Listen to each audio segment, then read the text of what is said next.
Hey there, and welcome back to the deep dive.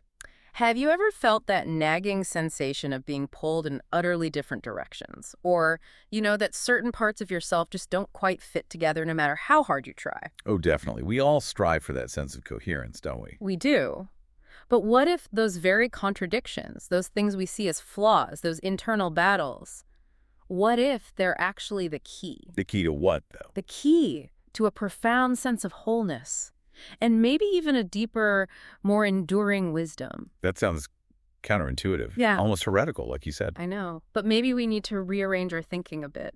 Gently, or perhaps not so gently. Well, that's precisely what we're diving into today. Yeah. Our sources, they describe this exploration as an invitation, almost a sacred ritual of knowledge, you could say. A sacred ritual. Interesting. Yeah, one designed to guide us into what they call the necessary truths of human and divine contradiction. Necessary truths. Okay. And the purpose of this deep dive, you see, Yeah. it isn't just to catalog information or lay out neat summaries. Not at all. So what is it then? It's really about laying the groundwork for a new kind of wisdom, a profound understanding that, well, true wholeness isn't found in some seamless, perfectly smooth, or entirely rational existence. Right, not imperfection. Exactly. Yeah. Rather, it emerges from the glorious, often messy, and utterly necessary contradictions that fundamentally define life itself, both within us, and in the cosmos around us. That sets a powerful stage. So our mission today, take a deep dive into this fascinating material called The Liturgy of Paradox, a sermon of the split mind. It sounds intriguing. It really is. We'll be navigating through the intricate maps of the human psyche, using Carl Jung's work as our guide. Jung's map. And then we'll zoom out, soaring into ancient mythological traditions to see how our own fragmented inner world mirrors the complex, often flawed, and surprisingly contradictory nature of the divine. For connecting the inner and the outer. Precisely. We're talking about figures like the Gnostic Demiurge and the Norse god Odin, deities who are powerful maybe because they embrace their own imperfections. Not despite them. Right. Ultimately, this deep dive is about finding sanctity not in some unreachable ideal of perfection, but in courageously embracing our own split, paradoxical nature. Finding the sacred in the splits. I like that. Me too. So let's get into the heart of it. The human abyss, Jung's map of the psyche. Okay, let's unpack this. We begin our descent, maybe descent is the right word, into this human capacity for contradiction by looking at the psyche through Carl Jung's lens, which is, well, intricate and utterly groundbreaking. It really is. Where do we start? Right at the forefront. The part of us we most readily identify with, the ego. Jung defined the ego as the center of our conscious awareness, that fundamental I. The I that navigates daily life. Exactly. The decision maker, the meaning giver, the part that holds our sense of identity together. It's like the captain of our ship, right? Steering through the currents of reality. Making sense of it all. Without a functioning ego, we'd be lost. Completely adrift, unable to act or even see ourselves as distinct individuals. It's vital. And complementing that vital ego is the persona. Now, that concept comes from the ancient Greek word for an actor's mask. A mask, okay. Think of it as the public face we present, a carefully constructed aspect of our personality that exists for, well, adaptation or personal convenience, as Jung put it. Like a public relations person for the ego. That's a great way to put it. It's Yeah. an absolutely necessary social tool. It allows us to function flexibly, appropriately, in all sorts of different situations. Like at work versus with friends versus family. Exactly. Leading a meeting, attending a funeral, a casual get-together. The persona helps us fit in, be perceived in a certain way, facilitate smooth interactions. So it's not necessarily fake. Not inherently false, no. Yeah. But it's certainly not the whole story of who we are. It's selective. But here's the catch, isn't it? And Jung really nailed this. To create that polished public image, that persona, the ego has to selectively choose which traits to display. That's to curate. Right. It decides what's acceptable, desirable, appropriate for the context, often based on society or what we want to be. So what happens to all those other traits? The ones that don't fit the mask? The awkwardness, the anger, the secret desires, the vulnerabilities? Maybe even brilliant ideas we think are too weird. Where do they go? They don't just vanish. That's the crucial point. They're relegated to the unconscious. Pushed down, essentially. Out of sight, out of mind. We wish.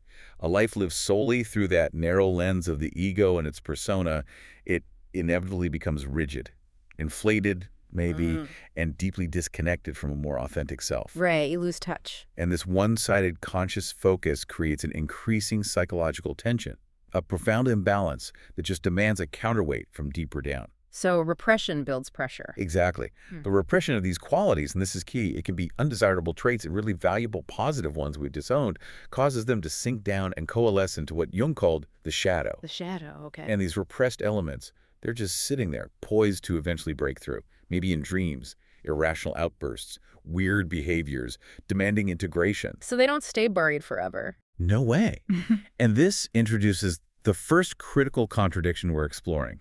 The ego is vital for survival, for agency, for meaning. Absolutely essential. Yet its very pursuit of a perfect, seamless, controllable identity creates the conditions for its own disruption. It's kind of self-defeating if you take it too far. Wow. So the tool for order creates the potential for chaos. Precisely.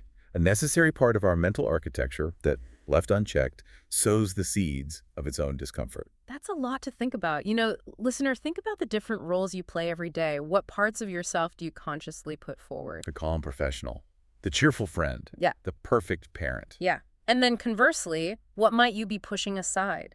Hiding, maybe even from yourself, to keep that image up? A hidden resentment, an insecurity, a wild idea. Those hidden bits, that's exactly what we're talking about. Festering in the dark, just waiting. Waiting to be acknowledged. Okay, so here's where it gets really interesting, because this brings us right to the shadow. It's not just some dusty attic for forgotten stuff. No, it's much more active than that. It's the unconscious aspect of the personality that a person refuses to acknowledge. The psyche's blind spot. A dynamic storehouse for everything outside the comfortable light of consciousness. Everything we don't want to see about ourselves. What we prefer to keep hidden, maybe even from ourselves sometimes. It's not just an absence of light, then. Not at all. It's an active, living part of us. And while we often instinctively feel it's dark, sinister, malevolent. That's the usual association, right? The dark side. It is. But this is where Jung reveals a foundational paradox, one of his most crucial insights. The shadow is not inherently negative. Not just the bad stuff. Exactly. It's not just a container for evil or destructive impulses. Yes, it holds the socially unacceptable bits the hell of what's hard to accept, like pettiness, aggression, laziness. Our inner demons, so to speak. Right. But it also contains repressed positive qualities. Think about untapped potential, creativity, passions we stifled, unique talents we ignored, genuine emotions we decided were inappropriate and pushed away. So good stuff gets hidden, too. Absolutely. So the shadow holds both the potential for our deepest self-sabotage and the gold of our creative, authentic self. Hell and gold together. Precisely. And confronting it, well, Jung described it as a painful, tight passage. It's challenging, uncomfortable, an ordeal even. Doesn't sound fun. It often isn't, but it's absolutely necessary on the way to an integrated, complete, and truly vibrant personality. You mentioned integration, not just digging it up. Right. And it's not just our personal stuff either, is it? Jung made a distinction. Yeah, he talked about the personal, unconscious, forgotten memories, repressed experiences from our own life. Our own biographical baggage. Exactly, but then there's a deeper layer, part of the collective unconscious. Can you elaborate on that collective shadow? Right. The collective shadow is described as this untouched, maybe fundamentally untouchable psychic activity. Yeah. It operates independently of our conscious mind. So it's bigger than just us. Much bigger. It's a primordial archetype, a universal symbol that often shows up in specific ways, like maybe a figure of the same sex in our dreams or visions. It acts as a guide into the depths. A guide from where? From the ancestral layers of human experience. It means the shadow, in this broader sense, isn't just my flaws or your quirks. It's a fundamental archetypal part of the human condition itself, shared across humanity.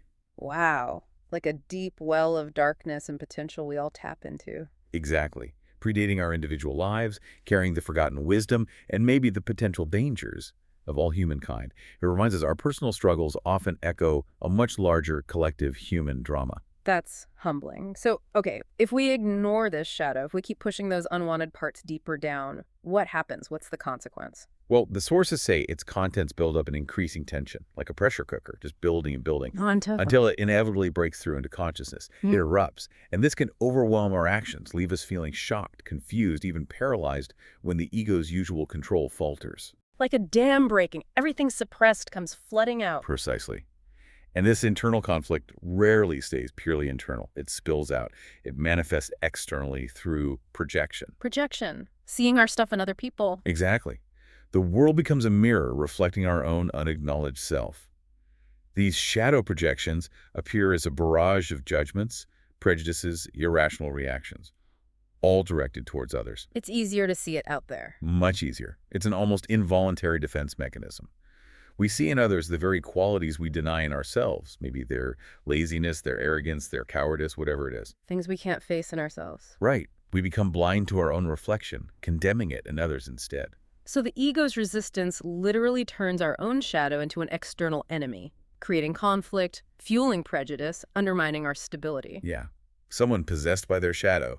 Jung used that term, is vividly described as standing in his own light and falling into his own traps. Standing in their own light. Wow. Perpetually living below their potential because of this unresolved internal conflict.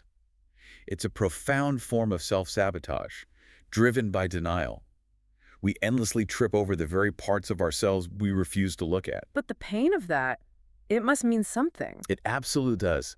The psychological pain from this conflict, as hard as it is a profound, urgent form of communication from the psyche. Communication? How? Those negative manifestations, the irrational fits of anger, the persistent prejudices, the self-sabotage, the psyche's desperate, sometimes violent attempt to force an encounter with the truth of our complete being. So the dysfunction is trying to tell us something. Exactly.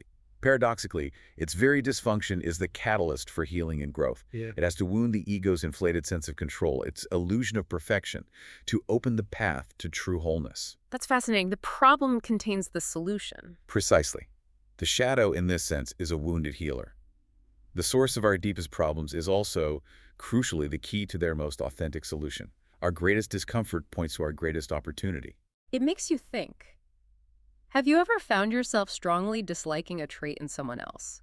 Maybe their neediness or their arrogance? Oh, sure. All the time. And then later, maybe with a bit of a cringe, you realize, oh wait, that's something I struggle with too. Or something I hide. Or even something positive you envy but won't admit to wanting yourself. Exactly. That's classic shadow projection, isn't it? Showing us a piece of ourselves staring back from someone else. Absolutely. The world is our mirror. Okay, so despite all these challenges, the pain, the conflict, the sheer effort involved, the shadow isn't the enemy. It's described as a critical guide. A guide, yes, on the path to individuation. And individuation, for Jung, was that lifelong process of achieving self-realization, psychological wholeness, becoming the unique, integrated individual you're meant to be. Fully embodying your authentic self. And the psyche itself helps with this. Jung called it teleological. Meaning it has a purpose. Yes, it operates with an inherent purpose, always striving towards a better balance, enabling further development, like a river always flowing towards the sea, even around obstacles. Our psyche has that innate drive towards completion. It does, constantly nudging us, often through discomfort or symbolic messages, towards greater integration. And the shadow often appears in dreams as a symbol, a dark figure, a stranger, an animal. Offering a chance to understand its message. Exactly. Providing a roadmap from the unconscious. These dreams aren't random. They're direct communications from our depth. And Jung had a name for confronting this. He called it a nikia, from the Greek, meaning a descent into darkness, a journey into the underworld. How do you undertake a nikia? Often through practices like active imagination, journaling, deep reflection, meditation. It's an active engagement with the unknown within, not passive. And the goal isn't to become the shadow, right? Absolutely not. The goal isn't to merge with it. That's dangerous. It could overwhelm the ego, lead to destructive behavior, like letting the monster out of the cage uncontrolled. So what is the goal? To integrate it. That's the crucial distinction. Integration. What does that look like? It means the conscious personality, guided by a strong ego, has to assimilate the shadow's elements, acknowledge them, understand them, and transform them. Transform them from what to what? From potentially destructive, unconscious impulses into creative potential, into conscious choices. And the benefits of doing this work? They're huge, manifold, really. Dramatically increase self-awareness, for one. Greater emotional balance. Better relationships, too, I imagine. Less projection. Significantly enhanced relationships, yes. And direct access to the shadow's untapped creative potential. A richer emotional life. A broader, more robust sense of wholeness. But it's hard work. It is. Jung called individuation a painful constriction, filled with internal conflict. But ultimately, it's a creative, transformative, and maybe even inevitable part of human life, essential to becoming fully human. Embracing all aspects of our being. The light and the dark. So what does this all mean for us, the shadows confrontation? It's not something to fear or avoid forever. No, it's not a dead end. It's the narrow door. The narrow door. That opens the road to an authentic, resilient, and truly unified personality. It's the gate we have to consciously choose to pass through to find our truest, most complete self. A self that's strong because it knows its own depths. The divine chasm mythological reflections of flawed divinity. Okay. We've journeyed through the individual psyche, mapped our inner contradictions with Jung. Now, let's zoom out from our personal depths to the cosmic. To the myths. Exactly. Our sources reveal that this human capacity for contradiction, for a split nature, is powerfully mirrored in the divine itself, with this concept of a fractured God. Deities who aren't perfect, singular, omnipotent, which challenges our usual ideas of God, doesn't it? It really does. Take the Gnostic tradition, for example. The universe for them wasn't this benevolent, flawless creation of an all-good God. No, quite the opposite. It was seen as a flawed, illusory reality, a kind of cosmic mistake, crafted by a lesser, arrogant being. The Demiurge? The Demiurge. I know Plato used that term too, didn't he? He did, but very differently. Plato saw the Demiurge as a benevolent cosmic craftsman, shaping the material world according to perfect forms.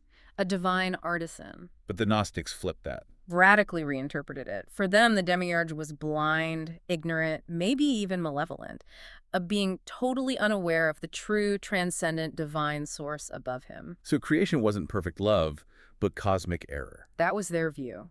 It sets up this profound dualism, a stark distinction between the true transcendent God, the monad, they called it. The monad. An ultimate, unknowable, perfect source of pure light beyond our material grasp. And this false God, the Demiurge, who mistakenly thinks he's supreme and rules over this corrupt, flawed material world. A universe split at its core, true reality hidden, deceptive reality visible. Exactly. And according to Gnostic texts, the Demiurge is an incomplete emanation, born from a transgression by a divine being named Sophia, or wisdom. Sophia made a mistake. In some versions, yes.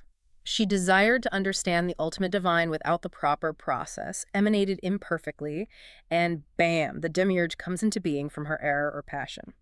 And this Demiurge then creates the world. In its colossal arrogance and profound ignorance, yes, creates the material world and everything in it, mistakenly believing itself to be the supreme deity, the one and only creator. And this is seen as a disaster. A cosmic catastrophe, according to the Gnostics, because it traps human souls, which they believed are divine sparks of the true monad within physical bodies, in this illusory reality, basically a prison of flesh and matter. Wow. That's a bleak view of creation. It is. And the Nag Hammadi texts, those key Gnostic scriptures found mid-20th century, give the Demiurge names that reflect this, like Yaldabaoth, Meaning? child of chaos, or Sackless, Which means? fool, and Samuel, blind god. Blind God. Wow. These names directly signify his ignorance, his delusion, the chaotic nature of his creation. Absolutely. They aren't subtle, so salvation in this cosmology isn't about repentance or faith in the usual sense. What is it about then? It's about acquiring gnosis. Gnosis. Knowledge. A specific kind. Profound, esoteric, inner knowledge of your divine origin. To escape the Demiurge's prison of matter and return to the true spiritual realm, back to the monad. A very different spiritual path. Okay, so that's the Demiurge. Now, moving to Norse mythology. Odin, the Allfather, another powerful example of a fractured god. Absolutely. He's certainly not your typical perfect, omnipotent deity. He's profoundly contradictory. How so? Well, he's the revered ruler of the Aesir, chief of the gods, lord of Valhalla. But he's also the patron of outlaws, poets, and a fickle trickster. A trickster god. Yes, who apparently incites strife and battles with downright sinister glee. He has this dark, chaotic side that seems really at odds with being a wise sovereign. An unusual mix for a top god. Very unusual. And what's truly fascinating is that his immense power isn't presented as inherent, not given to him by birthright. How'd he get it then? He acquired it through explicit, deliberate acts of self-inflicted pain, profound suffering, and a willing, almost eager fragmentation of his own being. Fragmentation. He broke himself apart. Literally. This completely challenges the idea that a god's power must come from untouched perfection. For Odin, power is forged in the crucible of his own willingness to break himself, endure loss, delve into the forbidden. Can you give examples? Two profound acts of self-sacrifice stand out. First, to gain cosmic knowledge, he goes to Mimir's, the well of wisdom beneath the world tree Yggdrasil. Okay. And there, without hesitation, he gouges out one of his own eyes, drops it into the well as payment for one drink of its sacred, all-knowing water. Gouges out his own eye. That's incredibly visceral. Isn't it a stark image of sacrifice for insight? It's a profound symbolic exchange, a ritual, trading a profane, everyday mode of perception, seeing with two eyes. For sacred one. Exactly. Informed by ancestral wisdom, cosmic foresight, deep, often painful insight. And the second act? Even more harrowing, maybe. He sacrifices himself to himself. To himself? How does that work? A recursive, paradoxical act. He hangs himself on the world tree Yggdrasil for 9 days and 9 nights, wounded by his own spear, suffering agony, hunger, thirst. Why? What was he trying to achieve? To discover the runes, the secret mystical language of the universe, the keys to its primal forces. This ultimate offering for wisdom is a deliberate act of self-fragmentation, endured through immense pain, just to acquire this secret knowledge. So he earns his wisdom through self-inflicted wounds. It's not just given. Exactly. An active, painful pursuit of power and wisdom, not a passive inheritance. So Odin's strength and wisdom aren't, despite his flaws, the trickery, the ruthlessness, the self-mutilation. No, they are forged in that crucible. His willingness to embrace contradiction, endure suffering and loss, his power is a testament to the transformative potential of fragmentation. Sometimes you have to give up a part to gain something greater. That single eye. Absolutely. The one-eyed Allfather, with his single piercing eye, isn't a symbol of lack or weakness, quite the opposite. What does it symbolize then? A new, unified vision. One that sees with the wisdom of both light and shadow, the seen and unseen, conscious and unconscious, past, present, future. It shows that true power, for Odin, isn't inherent, but acquired through profound, deliberate self-fragmentation. Giving up ordinary perception for extraordinary insight. Precisely. A powerful metaphor for the cost of true wisdom. This whole idea of a flawed divinity, a god who isn't perfect, it feels quite revolutionary compared to, say, more monolithic traditions. Yeah. Is it really just Gnosticism and Norse myth? Oh, not at all. It's a recurring theme across global cosmologies, far more common than many realize. Think of the gods of ancient Greece. Zeus, Hera, Poseidon. Exactly. Immensely powerful, immortal, yes, but possessing distinctly human flaws. Jealousy, fear, narcissism, petty spite, insatiable lust. They're certainly dramatic. The Greek pantheon isn't some harmonious heaven. It's a society of gods shrouded in chaos, drama, revenge, driven by intense emotions, prone to mistakes, committing horrific crimes that impact mortals profoundly. Like Hera cursing Echo out of jealousy over Zeus's affairs, turning her into just an echo. A perfect example. Or the terrifying myths of Uranus and Cronus, the sky god and his son, successively eating their own children out of fear of being overthrown. Leading to cycles of violence and rebellion. Exactly. These stories show their immense power, but it's amplified by these very human imperfections, creating huge problems and suffering for mortals caught in the divine crossfire. So imperfection fuels the drama and the power. It seems so. And other traditions have similar stories, flawed or incomplete creators, or messy creations. Like what? In Bakuba mythology from Central Africa, the creator Mbambo, a giant white being, didn't create the world out of perfect design. He felt a terrible stomachache and vomited out the sun, moon, stars, creatures. Creation from a stomachache. Literally, born from physical discomfort and necessity, not flawless benevolence. Right. Or in Chinese mythology, Pangu emerges from a cosmic egg, pushes sky and earth apart. Separating yin and yang. Right. But his act of creation is also his act of death. His body becomes the mountains, rivers, stars. He is the world.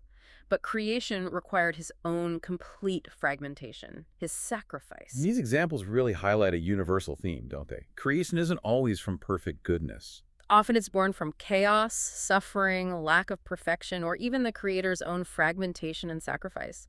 It makes the divine feel, well, more relatable somehow. Maybe suggesting imperfection is woven into the fabric of existence itself. Yeah. Right from the start. It absolutely does, and it raises that question for us, for you listening.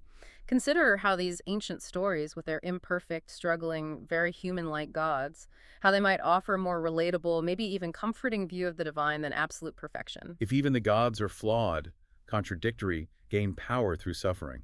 Then maybe our own imperfections aren't just acceptable, but inherently part of our own divine spark, our unique path to wisdom and strength. It really reframes what divine might mean. The protocol of synthesis braiding the split mind. All right. We've gathered the fragments: human psychology, ego, persona, shadow via Jung, Check. and cosmic myths, flawed, divinity, fractured gods like the Demiurge and Odin. Check. Now, for the protocol of synthesis, this is where we braid these threads together, the psychological and the mythological. Revealing, as our sources call it, a new mind-expanding art form. Yeah. A sermon of the split mind. The sermon of the split mind. Okay, let's hear it. Where does the synthesis begin? It begins with a fascinating, maybe slightly unsettling comparison. The human ego, in its arrogance, its fear of the unknown, its ignorance of the deeper self, can be powerfully understood as an inner demiurge. Our ego is the Demiurge. How so? Well, just like the Gnostic Demiurge mistakenly believes himself the supreme creator, unaware of the true monad. The ego often believes it is the whole and singular I, the entirety of our being. It thinks it's the boss, the only voice that matters. Exactly. It asserts its conscious identity as the sole ruler, refusing to acknowledge the vast, mysterious, often chaotic depths of the unconscious beneath it. And in that self-proclaimed authority, this inner demiurge, our ego, creates an illusory, one-sided reality. Precisely. Trapping us within the persona's construct, repressing the full complex truth of our being. It's a self-imposed psychological prison. Built from our own selective perception, our convenient stories, our fear of what's outside the conscious comfort zone. We become prisoners of our own curated identity, denying the richness and challenge of our full self. So if the ego is the inner demiurge, what's the shadow in this analogy? The shadow then isn't just repressed traits, it is our trapped soul. Our trapped soul. It embodies the divine spark of our authentic self, containing our rejected qualities, our unfulfilled potential, our vibrant creativity, our raw instincts, all the stuff that ego locked away because it feared its power. Imprisoned in the hell of the unconscious. Exactly. And the psychological conflict that inevitably results from ignoring the shadow, from repressing these vital parts, that becomes our personal Gnostic drama. An internal struggle echoing the cosmic battle. A quest to free the true self, our essential divinity, from the ego's limited, self-created illusion, its self-serving prison of conventional identity. And without self-knowledge, without that gnosis, to confront this internal truth, this inner demiurge. We're doomed to project it. Onto the world around us, we see that flawed, ignorant, arrogant creator everywhere but within ourselves, blind to our own role in creating our reality. Blaming external forces. Always. When we're trapped in the cycle, we turn the external world into a prison, seeing adversaries where often they're only mirrors of our own unacknowledged, repressed self. Our inability to see our own shadow prevents us seeing others clearly. Absolutely. We demonize, judge, condemn because we can't face those same qualities in ourselves, perpetuating a state of psychological and relational imprisonment, always at war with external reflections of our inner battle. A painful illusion born from failing to recognize ourselves. A profound failure of self-recognition. It really makes you wonder, what if the prisons we see in the world, intractable conflicts, harsh judgments between groups, the enemies we identify? What if they are, at least in part, reflections of our own internal struggles with hidden truths? That's a huge question. What if liberation, creating a more harmonious external reality, actually starts by looking inward at our own inner demiurge and challenging its total authority? It's a radical call to personal accountability, isn't it? Now let's connect that back to Odin, that arduous ritual of shadow integration, the descent into darkness to reclaim lost parts. It finds a powerful mythological parallel in Odin's self-sacrificing quest for wisdom. How so? Well, that act of trading one mode of perception for another, sacrificing his eye into Mimir's well, it's a profound metaphor for the ego's necessary surrender. Surrender of what? Surrender of its singular, conscious, often rigid view of reality. The wisdom he gains isn't just adding more facts. No, it's gained by giving something up, letting go of a comfortable, familiar way of seeing. To get a deeper vision, the ego has to willingly become fragmented, let go of its perfect, unblemished perception. Exactly. It's a fundamental loss that becomes the foundation for a greater gain, a broader sight. And the painful process of shadow work. Confronting and integrating our repressed self. That's our human version of Odin on Yggdrasil. It's our equivalent of that ordeal, that tight passage, where the ego must consciously endure the tension between conscious and unconscious, light and dark within. Holding the opposites. Until a new, integrated understanding emerges. Right. One that's stronger for having faced its own depths. It's not a quick fix. It's an ordeal that reshapes us. So connecting this to the bigger picture, the wisdom of individuation, becoming whole, it's not a gift from outside. Not bestowed by a perfect external source, no. Nor is it just an effortless unfolding. It's actively gained. Gained from a willingness to become fragmented. To consciously acknowledge, embrace, assimilate the disowned parts. Yes. And Odin's single piercing eye, again, it's not lack. It's the ultimate symbol of that new, unified vision, seeing with the wisdom of both light and shadow, conscious and unconscious, good and bad, ordinary and sacred. It's the ultimate testament that true sight requires a descent into the dark, a willingness to be wounded. And that the path to wholeness isn't smooth or straight, but fundamentally, beautifully, powerfully paved with contradiction. Embracing paradox isn't just intellectual, it's the living, breathing way forward. So listener, what singular perspective, what comfortable but limited view might you need to surrender in your own life to gain that more unified, profound vision? What cherished I, an old belief, a rigid identity, a prejudice might need sacrificing to truly see yourself and the world in all its complex, contradictory glory? That's a potent question for introspection. Okay, this fusion of Jungian psychology and ancient mythology, it brings us to the ultimate wisdom, doesn't it? The core message, what our sources call the sermon of the split mind. Not a lecture, but an unfolding revelation. And what does this sermon teach us? It teaches that true wholeness is emphatically not a static state of being seamless and perfectly integrated from the start. It's not about achieving some final perfect balance. What is it then? It's a dynamic, creative, unending process. A lifelong dance, maybe, of actively embracing our contradictions. Like Odin being war god and poet, sovereign and trickster. Exactly. Or the Gnostic Demiurge being an incomplete creation who, through error, births reality.